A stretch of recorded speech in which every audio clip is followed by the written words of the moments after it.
Secara umum, rekursi adalah sesuatu yang didefinisikan dari dirinya sendiri. Secara khusus, di dunia pemrograman, rekursi adalah metode untuk pemecahan masalah dengan memperkecil permasalahan menjadi lebih kecil, dan lebih kecil lagi, hingga permasalahan menjadi cukup kecil untuk diselesaikan secara trivial. Maksudnya, secara trivial berarti dia menyelesaikan masalah yang besar itu dengan menyelesaikan masalah-masalah yang lebih kecil dulu. Jadi, misalkan anggap kota ini sebuah masalah. Jadi, rekursi itu metodenya dia memecahkan ini menjadi dua kota. Terus ini juga jadi dua kota. Ya kan?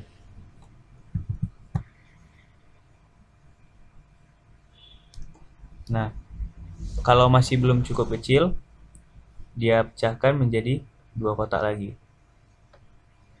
Ini jadi dua kotak lagi.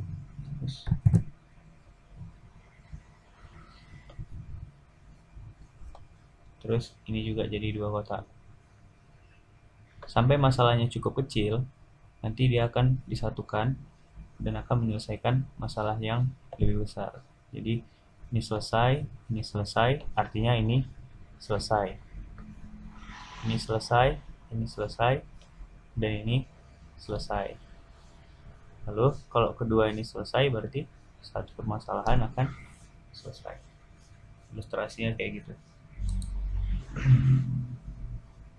Algoritma rekursi terdiri dari dua bagian, yaitu yang pertama namanya basis, atau kasus terkecil yang dapat diselesaikan secara trivial. Baru ada namanya recurrence, kasus yang didefinisikan dari kasus lain yang lebih kecil. Jadi syaratnya itu harus ada dua. Syaratnya ada tiga. Algoritma rekursi harus memiliki basis. Algoritma rekursi harus mengubah state-nya dan mengarah ke basis. Algoritma rekursi harus memanggil dirinya sendiri. Jadi basis ini itu sebagai kayak dasarnya nilai dari rekursi. Jadi kalau kita udah sampai di basis, satu nilai akan dikembalikan. Sedangkan syarat kedua, algoritma rekursi harus mengubah state-nya dan mengarah ke basis. Artinya, kalau kalian mempunyai satu fungsi fx misalnya, fx, sedangkan basis rekursi kita itu ada di f1, maka x ini akan harus kita buat mengarah ke basis. Itu misalnya kita panggil fx kurang 1 di dalamnya. Lama-lama x akan berkurang dan menuju 1.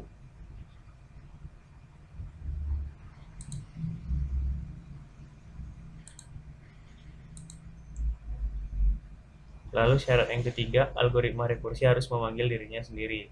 Nah, ini contohnya. Fx ini harus memanggil fx kurang 1 tadi, yang mengarah ke basis. Jadi ketika dia memanggil dirinya sendiri, itu baru disebut dengan rekursi. Contoh dari bentuk rekursi yang sering dipakai adalah Fibonacci. Dengan Fn sama dengan, jika n-nya 1, Fn akan bernilai 1 jika n kurang dari sama dengan 2. Fn akan bernilai Fn kurang 1 ditambah Fn dikurang 2 untuk nilai n yang lebih dari 2. Jadi rekursi Fibonacci namanya, deret Fibonacci, ini sering digunakan dalam percontohan rekursi.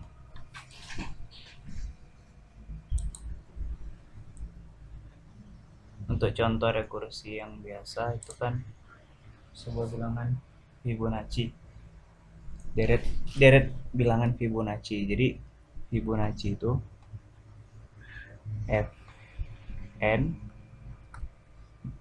sama dengan nilainya 1 kalau nilai n-nya kurang dari sama dengan 2. Terus nilainya bakalan f n kurang 1 ditambah f n dikurang 2 kalau nilai n-nya lebih dari 2. Jadi di sini kalau n-nya 1 berarti dia manggil f1. Ini ada 1. Ketika n-nya 2 berarti f2 dia 1 juga karena n-nya masih kurang dari sama dengan 2. Kita coba ke F3.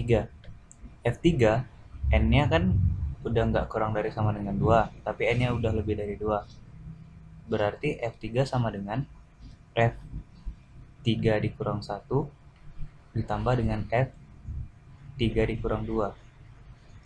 Berarti F3 dikurang 1 2 ditambah F3 dikurang 2 1. F3 sama dengan F2 ditambahkan dengan F1 sama dengan F2 nilainya 1 dan F1 nilainya 1. Jadinya 2. Terus kalau ditanya F4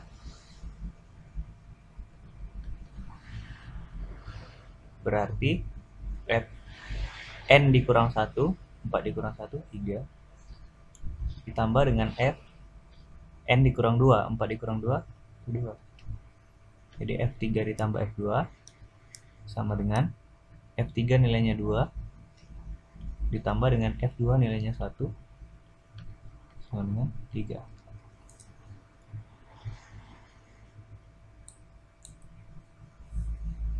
Begitu seterusnya. Itu untuk bilangan Fibonacci. Jadi F3 2 F4 3. Nah, kalau bisa kita lihat dia dijumlahkan dari dua bilangan sebelumnya. Berarti F5 3 ditambah 2 5. F6 5 ditambah 8 5 ditambah 3 8. F7 8 ditambah 5 13. Dan seterusnya. Ini deret Fibonacci. Terus di mana rekursinya? Rekursinya di sini. Di dalam fungsi f, dia memanggil dirinya sendiri dan memiliki sebuah basis. Ini basis dan ini adalah recurrence ketika dia memanggil dirinya sendiri. Dan recurrence-nya ini itu mengarah ke basis. Disebut mengarah ke basis karena pada pemanggilan F3 dia tuh mengarah ke basisnya yaitu F2 dan F1. Dan pada pemanggilan F5 misalkan, nanti dia bakal manggil F4 dan F3. Lalu dia di F4 manggil F3 dan F2, mengarah ke basis juga ya kan.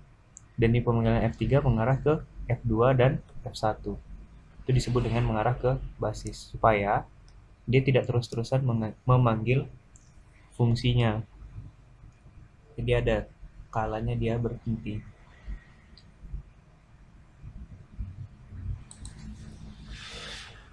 Nah, implementasi rekursi dalam program menggunakan fungsi atau prosedur yang di dalamnya menggunakan fungsi atau prosedur di dalamnya sendiri. Dalam notasi pseudocode, fungsi Fibonacci ini dapat dituliskan sebagai function Fibonacci, sebuah parameter n, dan tipe yang dikembalikan itu adalah bilangan bulat. Kalau n-nya kurang dari sama dengan 2, maka nilai function itu adalah 1. Kalau enggak, maka nilai function itu adalah dia memanggil lagi fungsi dia sendiri, hanya saja parameternya dikurangin 1, dijumlahkan dengan fungsi itu sendiri, parameternya dikurangin 2. Aksi pada bagian if disebut sebagai basis. Ini sebagai basis.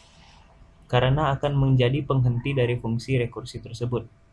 Sedangkan aksi pada bagian else disebut sebagai recurrence, karena akan terus dipanggil sampai parameternya menuju basis.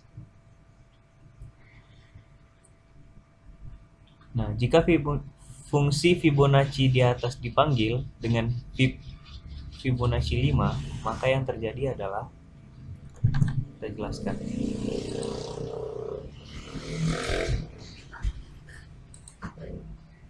Misalkan dia memanggil Fibonacci 5. Kita pakai F aja ya. F5.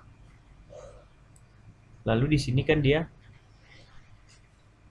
kan syaratnya n-nya kurang dari 2 baru 1. Kalau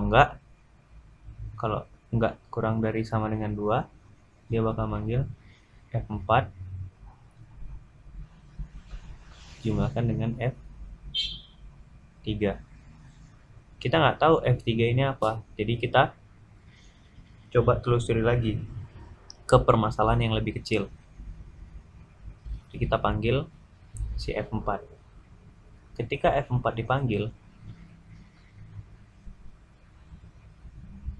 dia akan memanggil lagi karena n-nya belum kurang dari sama dengan 2, sehingga belum bisa mendapatkan sebuah nilai. F4 adalah F3 ditambah F2. Sudah? Nah, di pemanggilan F4 ternyata F3 itu dipanggil. Dan kita harus mencari dulu nilai dari si F3. Di mana F3 sama dengan F2 ditambahkan dengan F1. Oke. Sekarang F2 dan F1. F2 ketika n-nya kan udah kurang dari sama dengan 2, maka nilai dari F2 adalah 1. Dan F1 itu juga kurang dari sama dengan 2. Oke, ini 1, ya kan? Nah, ini menggantikan nilai-nilai yang memanggil mereka.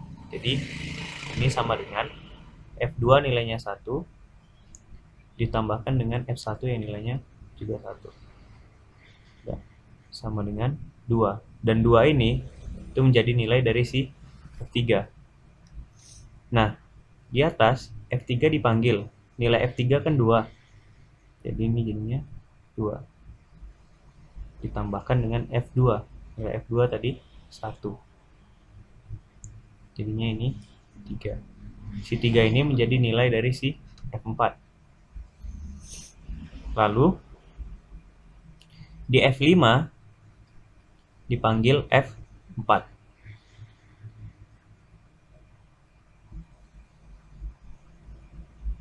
F4 nilainya 3. Terus ditambah dengan F3. F3 kita udah tahu nilainya 2.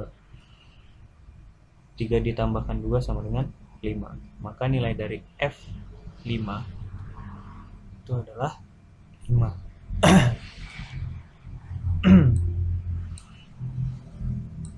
Kayak gitu cara kerja rekursi.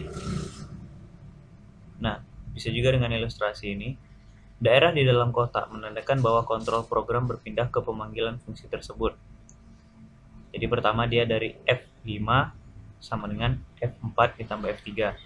Masuk dia ke dalam sini. F4 sama dengan F3 ditambah F2. Masuk lagi dia ke dalam sini. F3 sama dengan F2 ditambah F1. F3 sama dengan 1 ditambah 1 sama dengan 2. Setelah dia dapatkan nilai F3, dia keluar dari sini. Terus dia masuk lagi ke bagian sini. Mengisi nilai yang udah ada.